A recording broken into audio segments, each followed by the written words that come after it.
There is an old British adage: charity never made poor, stealing never made rich, and wealth never made wise. If only the Shadow Chancellor could remember that. I stand here today as a Conservative, the C word which dare not be spoken in some circles. The reaction I first got when I mentioned I was a Conservative was not too dissimilar to the one portrayed on the big screen whenever a certain Dark Lord is mentioned. Alas, I can't talk to snakes, no matter what some of the left-wing or centrists might say.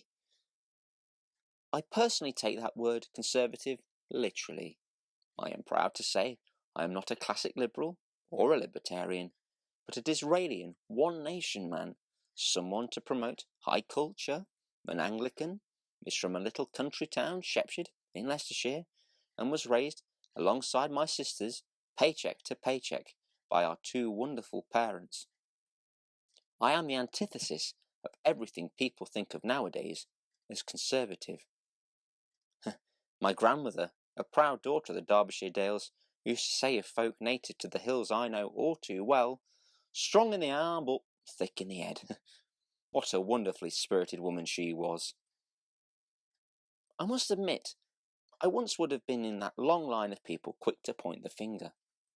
Unfortunately, in my eyes, conservatism has been displaced by a non-traditional variant in this country, and Tories, like me, have been sidelined in favour of the economic money people. A far cry from the values of conservatism, faith, flag, and family.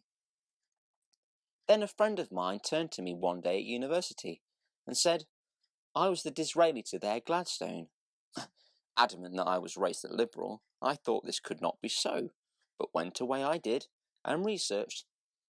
But to my horror, I realised I was a Tory. This man who championed the working class's struggle against the greed of the new money elites, supported by Gladstone, taught my language. A social contract between all classes against this selfishness was precisely the credo I could agree to. Fast forward a few years to the present day, now whenever I say I am a Tory, I beam ear to ear proudly. My firm belief is in the concept of an organic society, to stand with the everyday Briton of this land, who gets up just to do their bit. I am a son of the countryside, so naturally feel aligned to the farmers who work the fields of our beautiful islands, and the independent shopkeeper who is trying to stave off the monopoly culture which has crept into our nation's psyche.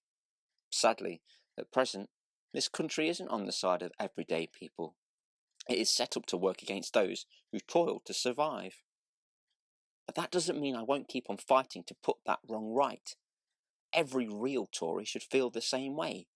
Do what is true and just for people who might not be as fortunate as us. Caring isn't weakness. It's the greatest sign of humility available to humankind. I voted Leave in the European referendum, and it was one of the proudest moments I have ever had walking into a polling booth to put my cross against that phrase.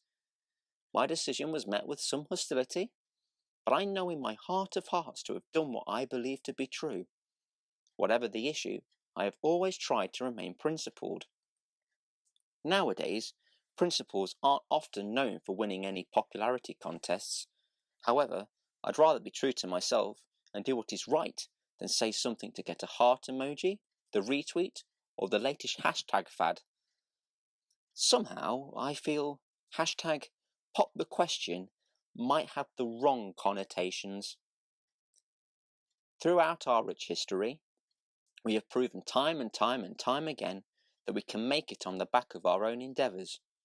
500 years ago this October, the Reformation took place across the Western world, and we soon followed, with King Henry breaking away from Rome in the 16th century to create a new and reformed apostolic church, the Anglican Church, headed by the Church of England. Our islands are in a great debt to the work of the Church, who once taught most children in our population too poor to afford an education. It has also been the backdrop for some of our greatest moments in history, and remains one of our founding values of the Commonwealth. Most importantly, though, at the foundation of religion remains love. It is that ethos, I find, which makes me the type of Tory I am. a traditionalist. Sadly, some people I know who are also Christians point the finger and say, "How on earth can you be a Christian if you are a Tory?"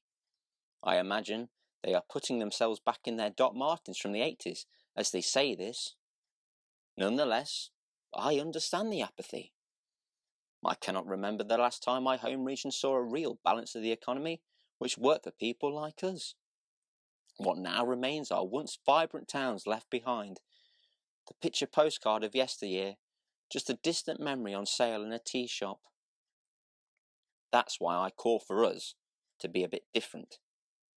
The Britannia Alliance is the perfect opportunity to show people just what proper Toryism can do. Ronald Reagan once said, "Every day in America is a sunny day." Unfortunately, I cannot promise similar weather here, if only I could. But in all of us, every single one of us, out there in the streets, your neighbour, your doctor, the street sweeper, the dinner lady, the fisherman, the farmer, the school teacher, the artist, the shopkeeper, whoever you are, you all have a part to play in this adventure. What makes Britain great is our history. But what makes Britons greater is their desire to make new history. With the flag in our hearts and resolute nature of our ancestors close, let's help to make every corner of this great kingdom believe again. One united kingdom.